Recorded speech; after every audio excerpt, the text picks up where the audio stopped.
오늘 저는 이 베드로전서 1장 3절에서 7절의 말씀을 가지고 내게 허락하신 시련을 통해라고 하는 이 제목을 하나님 말씀 나누고자 합니다. 벌써 여러분들 우리가 각자에 따라서는 5년 또 10년 이상 된 분들도 계실 텐데, 우리가 고등학교 때 이제 모의고사를 보거나 시험을 풀 때가 문득 생각이 나더라고요.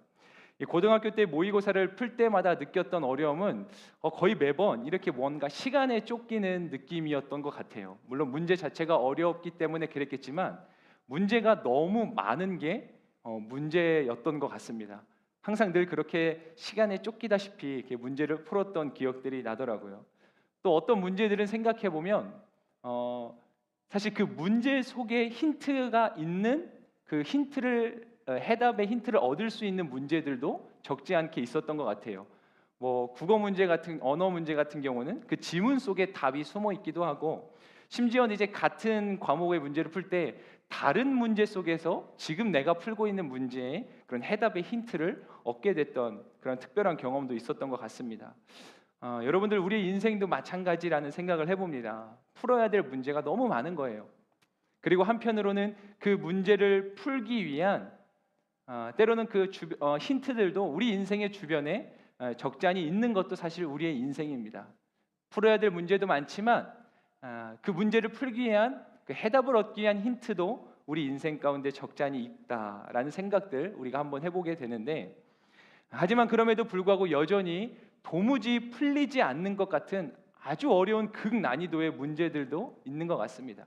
결국 그런 시험 문제는 풀지 못한 채 넘기고는 했던 우리의 지난날을 생각해 보면, 때로 인생에 있는 극난이도의 문제들은 어떤 것들은 그냥 풀지 않고 넘겨갈 수 없는 문제들이 있다는 게 더 큰 어려움이 아닌가 싶습니다. 여러분, 그럼에도 분명한 것은요, 결국 문제라는 것은 다 해답을 갖고 있기 마련이에요. 풀 수 없는 문제는 없다는 거예요. 만에 하나 해답이 없거나 풀 수 없는 문제가 있다라고 하면 그건 애초에 문제를 냈던 어떤 출제자의 잘못이 되고 마는 거겠죠. 여러분, 오늘도 많은 크리스천들이 인생의 문제와 씨름하며 살아가고 있습니다. 생존을 위해서 치열하게 사투를 벌이고 또 도무지 감당하기 벅찬 인생의 무게를 오늘도 견디는 이들이 있고요. 때로는 느닷없이 찾아온 인생의 큰 시련들이 우리 인생을 또 괴롭게 할 때가 있습니다. 여러분, 우리가 마주칠 수 있는 최악의 시련을 이 시간 한번 잠깐 상상해 보시겠어요? 내 인생에서 마주칠 수 있는 최악의 시련이 무엇일까? 어떤 사람들은 힘써 모은 돈을 하루아침에 다 까먹는다든지 재정적인 큰 위기에 처한 상황을 생각해 본 분들도 계실 거예요. 또 어떤 분들은 직장을 잃거나 실직을 당해서 앞으로 어떻게 해야 될지 막막하고, 또 내가 부양해야 되는 가족들이 있는 분이면은 더더욱 그럴 수밖에 없을 거예요. 때로는 사랑하는 가족이나 주변의 사람들이 큰 병에 걸리거나 끔찍한 사고를 당하는 경우들이 바로 그렇습니다. 어쩌면 이러한 것들이 저마다 상황 속에서 생각할 수 있는 가장 끔찍한 인생의 시련들이 아닐까. 여러분, 이런 절망적인 상황들은 언제라도 우리의 삶에 큰 영향을 미칠 수밖에 없게 됩니다. 특별히 우리가 고난, 시련, 역경하면 어김없이 떠오르는 성경의 인물이 있는데 바로 욥이지 않습니까? 이 성경에 기록된 욥의 인생을 보면 정말 언제고 우리의 인생에는 이러한 큰 시련과 같은 끔찍한 일들이 찾아온다 하더라도 전혀 이상하지 않다는 것들을 우리가 그 욥을 통해서 또한 깨닫게 됩니다. 인생의 문제라는 것이 그냥 하루아침에도 찾아올 수 있다라고 하는 거예요. 그게 우리가 욥을 통해서 보게 되는 우리 인생의 또 다른 진리 가운데 하나다라는 것이죠. 여러분, 인생에 아무 문제 없는 완벽한 삶을 만들려고 오늘도 그렇게 애를 쓰며 살아가는 사람들이 있어요. 그러나 그 사람들의 인생에도 머지않아 엄청난 슬픔은 어김없이 찾아올 수밖에 없을 거예요. 문제 없는 인생은 없고요. 아니, 오히려 앞서도 말씀드렸다시피 문제가 너무 많은 게 문제인 그런 우리의 인생이 아닐까 싶습니다. 여러분, 그래서인지 그런 생각 혹시 해보셨는지 모르겠어요. 성경에 보면 유난히 예수님의 행적에 대해서 기록할 때 예수님의 우신 장면들은 기록이 되어 있지만 예수님께서 마치 환하게 웃으셨다라고 하는 이러한 표현들의 기록은 성경에서 발견되고 있지 않습니다. 이게 그래서인지도 모르겠어요. 마치 예수님은 우리 인생이 그런 것이다라는 것을 가르쳐주고 있는 것 같아요. 분명히 예수님의 생애에도 웃을 일들이 왜 없으셨겠어요? 기쁘신 일들도 있으셨겠지만 성경은 꼭 의도라도 한 것처럼 그렇게 예수님의 우신 장면들만 기록하여서 이게 우리의 인생이라고 알려주는 건 아닌가라는 생각도 해보게 됩니다. 여러분, 어쩌면 욥은요, 우리가 상상할 수 있는 정말 최악의 시련을 경험했던 사람이었어요. 제가 앞서서 여러분, 우리가 마주칠 수 있는 최악의 시련이 무엇일지 상상해 보시겠어요? 그렇게 지나가듯 질문을 던졌는데, 여러분, 욥은요 하루아침에 큰 재산을 다 잃게 된 거예요. 심지어 사랑하는 자녀들의 목숨마저도 잃게 되었어요. 몸에 난 종기가요 그를 지독히도 괴롭힙니다. 여기에 더 불행한 건 뭐냐면 그에게 남은 어쩌면 유일한 단 한 사람, 그의 아내마저도 그를 동정하지 않았다는 거예요. 여러분, 얼마나 끔찍한 일이고 큰 시련이겠어요? 그런가 하면 또 다른 한 사람이 있어요. 성경에서 정말 끔찍한 시련을 당했던 사람, 물론 많죠. 그런데 저는 이 사람의 시련만큼 또 큰 시련이 있을까 싶은데 그가 바로 아브라함이에요. 창세기 22장에 기록된 내용을 보면 하나님께서 아브라함에게 정말 차마 말로 설명할 수 없는 엄청난 시련을 주시는 장면이 등장해요. 그게 창세기 22장 1절과 2절의 말씀인데 우리 함께 말씀을 같이 읽겠습니다. 창세기 22장 1절과 2절의 말씀입니다. 이런 일이 있은 후 하나님께서 아브라함을 시험하셨습니다. 하나님께서 아브라함에게 말씀하셨습니다. 아브라함아, 그가 대답했습니다. 예, 제가 여기 있습니다. 여호와께서 말씀하셨습니다. 내 아들, 내가 사랑하는 내 외아들 이삭을 데리고 모리아 땅으로 가서 내가 내게 지시하는 산에서 그를 번제물로 바쳐라. 여러분, 우리가 잘 알고 있는 내용이죠. 아브라함에게 하나님이 이런 요구를 하셨어요. 여러분, 아무리 생각해 보아도 아브라함에게 하신 이 하나님의 요구는 도무지 이해되기가 어려운 일입니다. 이해할 수 없어 보여요. 여러분, 이러한 일은요 아브라함 이전 시대에도 전혀 없던 일이었어요. 사람을 번제로 삼아서 제사를 드린다? 이전에도 없었던 일이었어요. 심지어 그 번제로 바치라고 하는 대상 이삭이 어떤 아들이에요? 하나님이 약속으로 주신 아들이잖아요. 축복의 아들이지 않습니까? 바꿔 말하면 이 이삭이라고 하는 아들은 아브라함에게 있어서 하나님의 약속을 성취하는데 매우 중요한 역할을 해야 됐던 그러한 아들이기도 했다는 거예요. 그런데 난데없이 이 아들을 번제로 바쳐서 하나님께 드리라니요. 여러분, 불임으로 고생하던 사라의 죽어있는 태를 만지셔서 하나님이 놀라운 생명을 허락하신 거예요. 그런 축복의 아들, 아브라함을 열방의 아버지로 삼겠다라고 하는 그 하나님의 약속, 그 약속으로 인해 주어진 아들. 여러분, 이 모든 것을 한순간에 뒤집어 엎는 말도 안 되는 하나님의 요구였고 아브라함에게 닥쳐온 시련의 상황이었다는 거예요. 여러분, 정말이지 아브라함에게 최악의 시련 아니겠습니까? 어쩌면 애써 부정하고 싶었던 현실이지 않겠어요? 이건 하나님의 음성이 아니야. 내가 들은 건 하나님의 음성이 아니고, 내가 요즘에 기도를 안 했더니 내 마음이 많이 약해진 것 같아. 내 생각이 많이 부정적이어진 것 같아. 그렇게 생각해 버릴 일 아니겠어요? 여러분, 한번 상상해 보세요. 자신의 하나뿐인 아들을 내 손으로 죽여야 되는 거예요. 여러분, 사랑하는 사람이 그냥 사고로 인해 죽는 것도 엄청난 일인데 이걸요 내 손으로 죽여야 되는 거예요. 성경에 보면 종종 하나님께서 사람들에게 너무한 요구를 하시는 게 아닌가, 그런 생각이 드는 장면들이 덜어 있기 마련인데, 이 상황은요 그 중에서도 단연코 최고로 힘들고 이해하기 어려운 상황이었어요. 여러분, 우리가 이 이야기를 이미 수천 년이 지나서 그냥 어떤 하나의 이야기처럼, 책 속에서 보는 이야기처럼 보니까 그런가 보다 하고, 또 우린 이 결과를 알기 때문에 그런가 보다 할 수 있지만, 여러분, 우리가 그 아브라함의 상황이라고 한번 상상을 해보세요. 여러분, 아브라함 입장에서는 얼마든지 이렇게 반응할 수 있었을 거예요. 이렇게 반응해도 이상하지 않아요. 하나님이 이건 말도 안 돼요. 절대 있을 수 없는 일이에요. 아니, 왜 대체 저한테 이런 걸 요구하시는 거예요? 하나님, 뭐 때문에 이러시는 거예요? 그렇게 따져 물어도요 하나 이상하지 않을 것 같은 상황이에요. 그런데 아브라함에게 어떠한 일이 일어났습니까? 그가 어떠한 반응을 보이냐면 오히려 그의 반응도 말도 안 돼요. 이어지는 창세기 22장의 이 3절부터의 말씀을 보면 그는 묻지도 않고 따지지도 않고 그 즉시로 하나님께 순종합니다. 아침 일찍 일어나서요, 모든 떠날 채비를 하는 아브라함의 모습이 성경에 기록되어 있어요. 물론 그가 심란한 마음에 밤잠을 설쳐서 아침 일찍 일어났는지 그거는 우리가 알 수 없겠지만, 아니 할 수 있다면 그래요, 100번 양보해서 순종할 수 있다 치지만 어떻게든 이걸 밀어보려고 하는 게 인간의 본성 아니겠어요? 이런저런 핑계와 이유 삼아서 제가 오늘은 안 되고 내일은 안 되고 막 이러지 않겠냐고요. 근데 아침 일찍 일어나서 그가 떠날 채비를 합니다. 저는 거의 확신하건대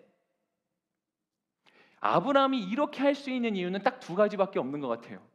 첫 번째는 아브라함이 제정신이 아니거나, 두 번째는 아브라함 그에게는요, 하나님께 분명히 무언가 계획이 있고, 그 계획은 선하신 하나님 당신의 성품 안에서 결코 어긋나지 않게 성취될 거다, 이루어질 거다라고 하는 이 사실을 아브라함이 알고 있었다, 믿고 있었다.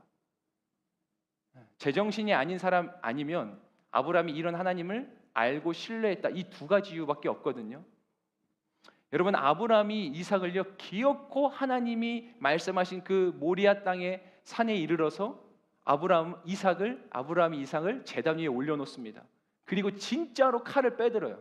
여러분, 빼드는 척도 아니고 진짜 칼을 빼들어서 정말 아브라함이 이삭을 제물로 드리려 했어요. 그 땅으로 가는 길이 3일 동안 가는 길이었다고 성경이 기록하거든요. 여러분, 3일 동안 아브라함이 어떠한 생각들이 그에게 스쳐 지나갔을까? 그 3일은요 살아있는 것 같지만 죽은 거나 다름없는 시간 같지 않았겠어요? 그런데 아브라함이 기어코 제단 위에 이삭을 올리더니 칼을 진짜 빼들어요. 그런 척이 아니고요. 여러분, 이게 아브라함의 믿음이었고, 이 믿음이 성경에서는 하나님이 의롭다 하신 믿음이고, 사도 바울은 증언하기를 이런 아브라함이 믿음의 조상이다라고 그렇게 말하는 바로 그 믿음이었습니다. 여러분, 그래서 이런 아브라함의 모습은요, 우리가 하나님을 어떻게 믿어야 되는지를 보여주는 너무나 분명하고 확실하고 그리고 가장 훌륭한 롤 모델이 된다고 할 수 있어요. 여러분, 아브라함의 믿음을 보시기 위한 이 하나님의 시험에 아브라함은 완벽히 통과한 거예요. 그가 진정으로 순종하는 사람인지 보기 위한 이 문제를, 테스트를 아브라함은 완벽히 풀어냈다는 거예요. 제가 이 설교를 준비하면서 알게 된 하나의 내용이, 여러분, 아브라함이요, 그의 인생을 살펴보면 무려 10번이 넘는 그런 이사를 다니는 그런 생애였다라고 해요. 얼마나 고단한 삶이었을까. 그리고 100세 만에 아들을 얻었는데 그 아들을 바치라고는, 여러분, 이런 모든 상황이 아브라함에게 얼마나 큰 시련의 연속들이었을까. 그런데 아브라함은요 그 시련의 문제들을 다 믿음으로 풀어냈어요. 마침내 가장 극난이도의 이 문제마저도 훌륭하게 풀어냈어요. 여러분, 이 사건은요 우리 역시도 언제라도 때로 우리가 가장 사랑하고 소중하게 여기는 그것들로 인해서 얼마든지 시험에 들 수 있고 시험 받을 수 있다, 시험 받을 수 있다라고 표현하는 게 맞겠습니다. 그렇게 정정할게요. 얼마든지 시험 받을 수 있다라고 하는 사실을 우리에게 깨우쳐주고 있어요. 아브라함의 이 사건은 일단 그가 테스트를 잘 통과했네, 이거는 둘째치고 우리도 언제라도 가장 소중히 여기는 그것으로 인해서 시험 받을 수 있다는 거예요. 여러분, 저와 여러분들의 이삭은 무엇입니까? 여러분들의 이삭은 무엇이에요? 어느 때가 되면요 우리도요, 우리가 가장 사랑하고 아끼는 그 소중한 우리의 이삭을 하나님께 바쳐야 할지도 모르는 때가 있다는 거예요. 우리는요 내가 원하는 것이 아니라 바로 하나님께서 원하시는 뜻대로 사용하실 수 있도록 바로 우리가 소중히 여기는 그 이삭들을 기꺼이 내려놓아야 할 때가 있다는 거예요. 바로 그때 우리의 믿음이 진짜 빛을 나타내게 된다는 거죠.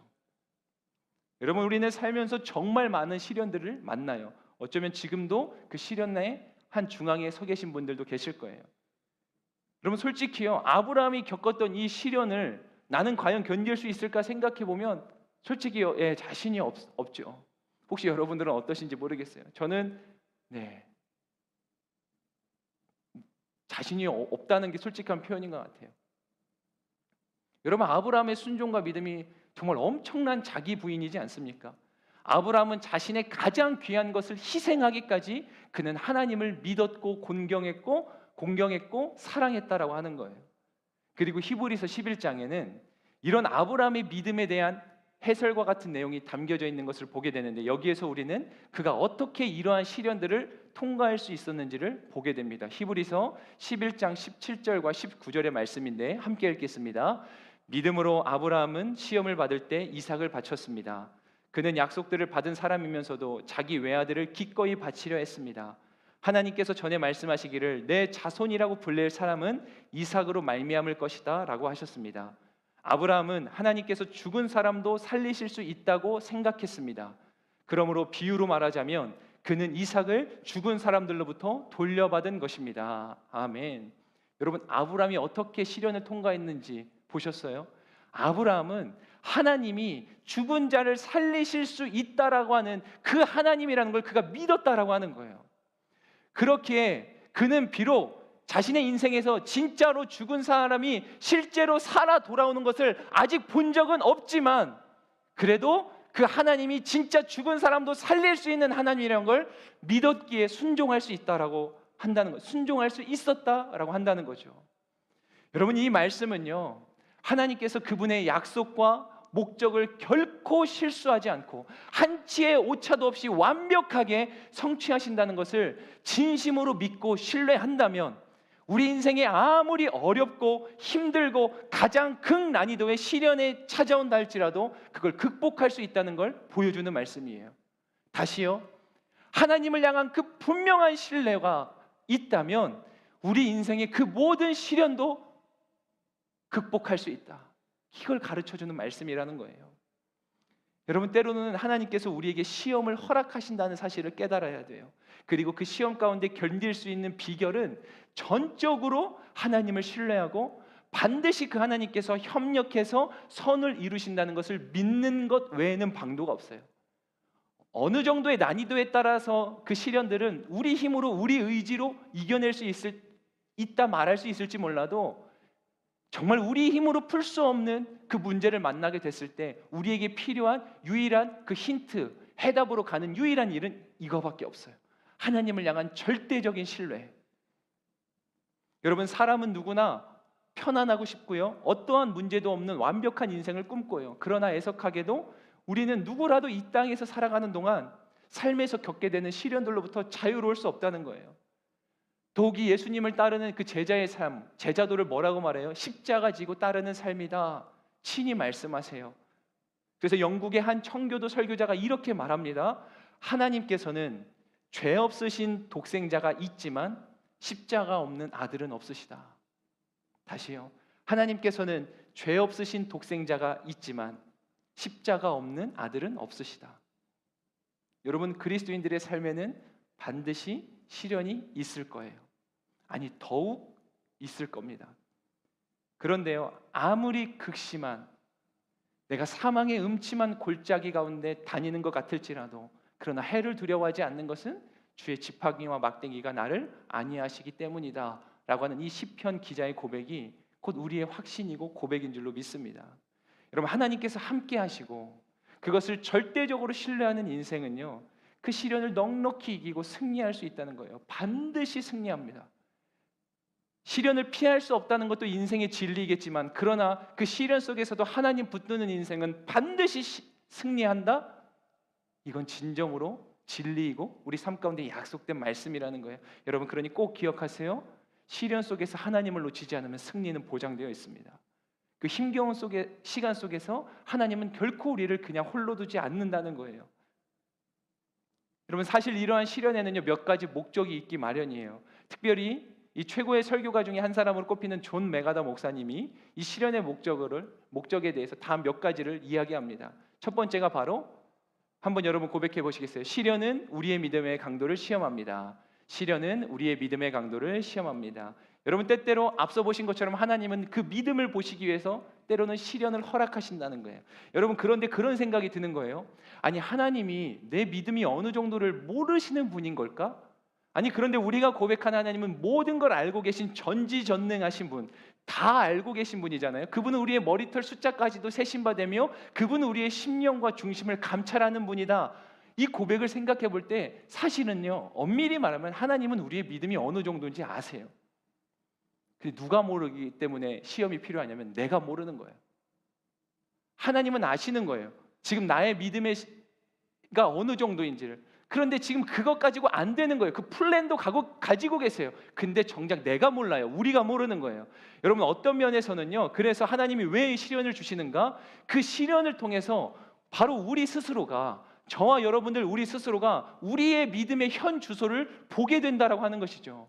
우리의 믿음이 정확히 얼마나 강한지 혹은 얼마나 나약한지를 우리는 시련 앞에 서면 어김없이 깨닫게 된다는 거예요.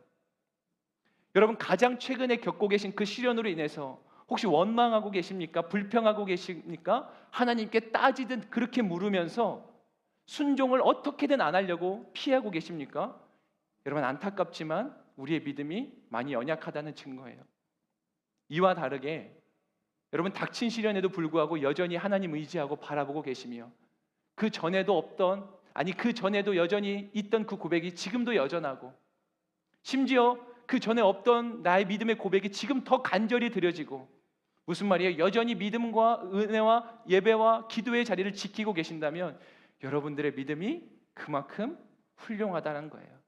하나님이 그거를 가르쳐 주시고, 그리고 여러분, 하나님은요, 큰 믿음의 사람, 그 귀한 믿음의 사람을 쓰시기 마련이에요. 왜 그러냐면 하나님은 세상의 힘으로 칼과 단창으로 세상을, 그 무력으로 세상을 정복하려는 분이 아니시고요, 믿음을 통해서 세상을 변화시키고 바꾸고자 하시는 분이기 때문에 하나님은 반드시 그 믿음의 사람을 사용하실 수밖에 없다는 거예요.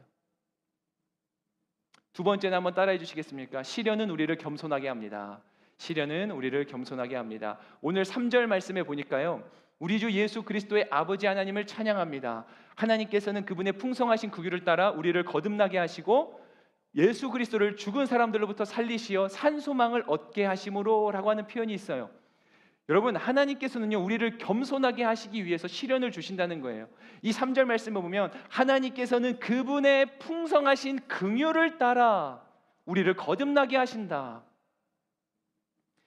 여러분, 우리가 거듭나는 축복과 우리 인생의 산 소망을 얻게 되는 역사가 어디로부터 기인하냐면 하나님 그분의 풍성한 긍휼을 따라서 일어나는 일이라는 거예요. 그분의 풍성한 긍휼을 따라서 그 긍휼 때문에 살아가는 우리의 인생, 사라지는 우리의 인생. 여러분, 그런데 우리는 어때요? 때로 인생에 시련이 없으면 내가 일궈온 그 모든 것들로 인해서 내 인생이 이렇게 평탄하고 든든하구나 라고 생각하게 되는 거예요. 조금만 내 인생의 평안의 시간이 지속될 것 같으면 우리는 이 하나님이 베풀어 주신 풍성한 긍휼을 잊고 살아간다는 거예요. 내 스스로 나는 교만해질 거야 라고 말한 적 한 번도 없지만 그 긍휼을 잊는 것 자체가 교만이지 않겠습니까? 그래서 하나님은 우리에게 그걸 깨우쳐 주시는 거예요.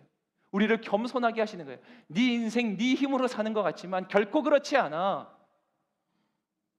심지어 네 인생 네 힘으로 네 의지로 너의 믿음으로 그렇게 신앙생활을 하는 것 같지만 하나님 그런 우리를 향해서 단호히 말씀하세요. 그렇지 않아. 여러분, 우리에게 주신 이 믿음도 하나님의 선물이다. 여러분, 오늘도 우리가 이렇게 예배할 수 있는 것도 하나님의 은혜다. 하나님 은혜다라는 거예요. 이렇게 예배 드릴 수밖에 없는 게 어떤 분들에게는 속상하고 안타까울 거예요. 저도요, 오늘 아침에 예배를 드리기까지 오는데 제 마음에 씨름과 부침이 너무 컸어요. 이게 비대면 상황이다 보면 준비할 일들이 더 많아지니까 마음이 더 쫓기고 시간도 더 쫓기고, 그럴 때마다 늘 저는 이게 늘 이 예배당으로 오는, 어떻게 보면 한 주도 빠짐없이 늘 그 씨름을 하고는, 더 내가 더 미리 준비를 할 걸. 항상 쫓기듯 그러한 내 상황을 보면서 그렇게 스스로 반성하기도 하지만, 근데 이게 또 지나쳐 버리면 그래, 예배를 내가 얼마큼 준비한다 한들 더 완벽한 예배가 되리요. 또 그렇게 지나친 어떤 내 의로 가지 않으려고 그래도 하나님 고백합니다. 이 예배당을 오는 차 안에서 저의 줄곧 한결같은 기도는 그거예요. 하나님, 오늘도 주님의 은혜로 합니다. 오늘도 이제 특히나 예배 직전까지 이 상황이 갑자기 막 기계가 작동이 안 되는 거예요. 마음이 또 쫓기는 거예요. 그렇게 평안하게 왔던 마음, 평안을 다잡으면서 왔던 마음이 또 쫓기는 거예요. 그런데 오늘도 우리 지금 이렇게 예배드리고 있잖아요. 확신컨대요, 우리 모든 상황은 하나님의 풍성한 긍휼을 빼고는 설명될 수 없는 겁니다. 여러분, 시련은요, 우리가 가지고 있던 것들, 우리가 붙들고 있던 능력들, 내가 의지했던 나의 어떠한 것들, 그 모든 것들을 과신할 수 없도록 만들어줍니다. 그렇게 도와줘요. 시련이 있는 인생, 그렇게 하나님 앞에 겸손하게 된다. 세 번째는 한번 따라해 주시겠어요? 세상의 욕심을 내려놓게 합니다. 세상의 욕심을 내려놓게 합니다. 4절 말씀을 볼까요? 4절 말씀에 여러분을 위해 하늘에 쌓아둔 썩지 않고 더러워지지 않고 쇠하지 않는 유업을 얻게 하셨습니다. 아멘. 여러분, 여기에 보니까요, 썩지 않고 더러워지지 않고 쇠하지 않는 유업이란 게 있는데, 그 상급이란 게 있는데, 축복이 있는데, 그게 어디에 쌓여져 있냐면 하늘에 쌓여져 있다. 저 하늘에 쌓여져 있다. 이걸 다르게 말하면 이 세상에서 우리가 열심히 쌓아가는 것들은 때로는 썩어지는 것들, 더러워지는 것들, 쇠할 수밖에 없는 것들이 또한 투성이라는 거예요. 여러분, 우리는 어때요? 우리가 인생을 살아갈수록 물론 우리 인생에 시련과 역경도 찾아오기 마련이지만, 마치 우리가 문제를 열심히 풀어가면 풀어갈수록 그 문제를 풀어가는 우리의 어떠한 능력치가 이렇게 올라가는 것처럼, 우리 인생에서도요, 아무리 힘들고 어려운 시간들이 질비해 있지만 그 시간들을 지날수록 우리는 어떻게 됐든 점점점 더 삶이 때로 나아지는 경험, 또 많은 것들을 소유하게 되는 경험들도 심심치 않게 하게 돼요.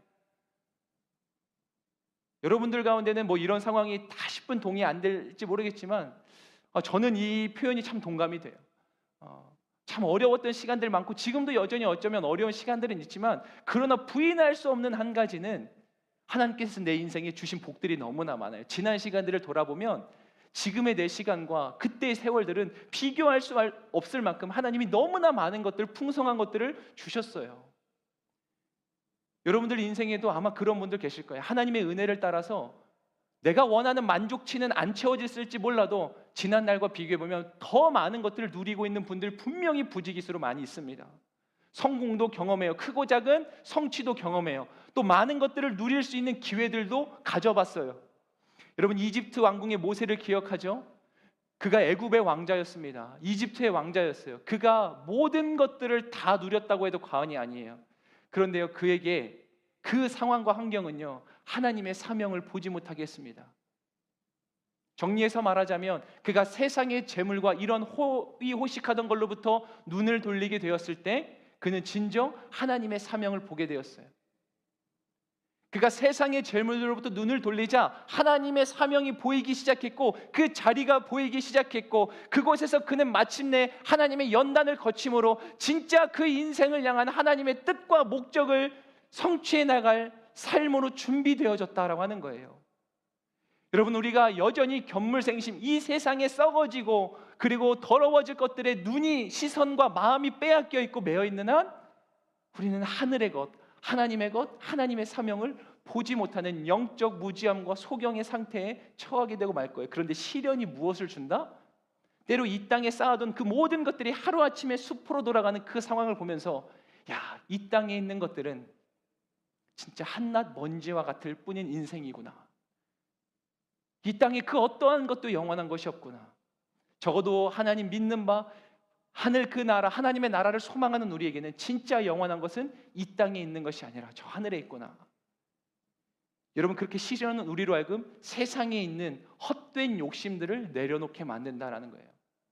마지막 세 번째로 한번 따라해 주시겠습니까? 앞서 말했던 것과 연계가 되는데, 영원한 천국의 소망을 바라보게 합니다. 영원한 천국의 소망을 바라보게 합니다. 우리 7절 말씀을 같이 한번 크게 읽기 원하는데, 7절 말씀입니다. 시작. 그것은 여러분이 당하는 믿음의 시련이 불로 단련해도 없어질 금보다 더 귀해 예수 그리스도께서 나타나실 때 칭찬과 영광과 존귀를 얻게 하려는 것입니다. 크게 아멘 하겠습니다. 아멘. 여러분, 시련이요, 우리로 하여금 불로 단련해도 없어질 금보다 더 귀하게 우리의 인생을 그렇게 만들고, 마침내 예수 그리스도 그분이 다시 오실 그때에 이 땅에서 얻을 수 없는 그 영원하고 영광스러운 그 존귀와 면류관을 받게 하려는 것이다. 여러분 우리가 함께 말씀을 붙들고 기도의 자리로 나가고자 하는데, 여러분 시련을 겪을수록요 우리는 본성적으로 이 땅이 아니라 이 땅 현실 세계 너머의 영적인 것들을 사모할 수밖에 없게 됩니다. 그게 우리 안에 하나님이 심겨놓으신 센서가 그렇게 작동될 수밖에 없어요. 사람들이요 인생이 정말 힘들고 어려워지면 우리로 말하면 하나님이지만 꼭 하나님이 아니더라도 사람들이 종교적인 힘을 의지하게 된다고 하잖아요. 이걸 다르게 표현하면 영적인 것들을 의지하고 찾게 된다는 거예요. 더 이상 현실 세계의 것들에 만족을 얻을 수 없고 이게 답이 아니니까 사람들이 신앙이란 걸 붙들기 시작해요. 저희 집은 예수를 믿지 않는 집안이었어요. 저희 어머니는 제가 이제 어디 가서 그렇게 표현하기를 거의 반무당 같은 느낌이었다. 우리 어머니가 이 예배를 드리고 계시진 않겠지만 온갖 신령하다는 절이란 절은 다 찾아다녀 본 것 같아요. 어릴 때 그런 기억밖에 없어요. 점집도 가보고요. 굿 하는 데도 가봤어요.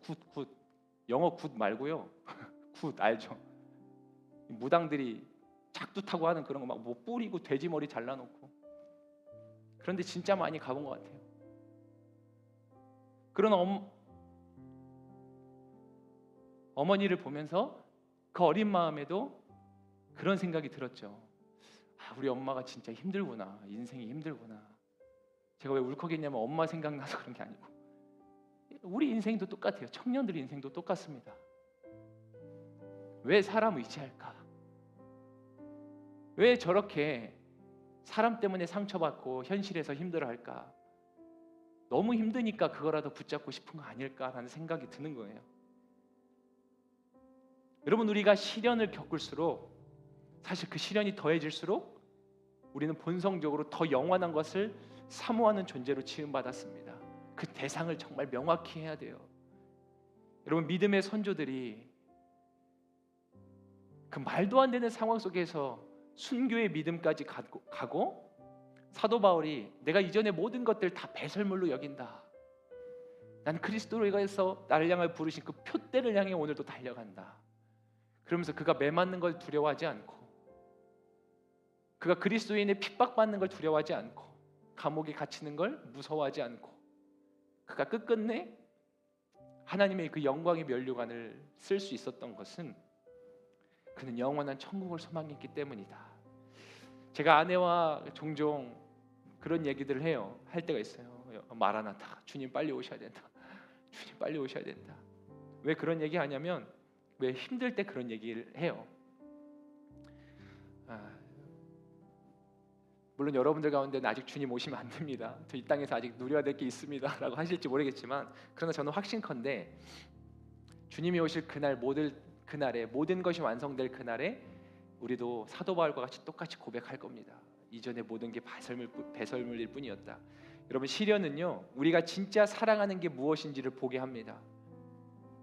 때론 우리가 그 시련을 통해서 내가 정말 붙들고 있던 것이, 내 인생의 반석으로 삼았던 것이 무엇인지를 깨닫게 될 뿐만 아니라 때로는 내가 겪은 그 시련이 또 다른 누군가 시련을 겪고 있는 그에게 위로를 건넬 수 있는 그런 위로의 통로가 되게 하기도 합니다. 시련이 주는 목적과 유익은요 너무나 많아요.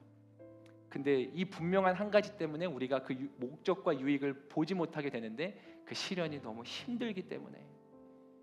여러분 꼭 기억하시면 좋겠습니다. 오늘 말씀 붙드시고 어떤 상황 속에서도 하나님을 향한 절대 신뢰와 이 땅의 것이 아닌 그 영혼을 사모할 때 우리는 그 시련의 문제를 속히 풀어낼 수 있다라고 하는 것입니다. 우리가 이 시간에 같이 한번 기도할 때에 여러분들이 지금 겪고 있는 그 시련의 상황은 무엇입니까?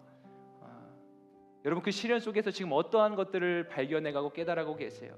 아니 여러분 지금 나는 어떠한 시련도 없이 어쩌면 그 평안의 때를 지나고 있는 분들도 계시겠지만, 그러나 우리의 인생이라는 것이요 내일 아침, 아니 오늘 밤 당장 큰 시련이 찾아온다 해도 아무것도 이상할 게 없는 게 우리의 인생이라니까요. 여러분 그럴 때가 됐을 때 우리는 어떻게 그 시련을 극복할 수 있겠어요?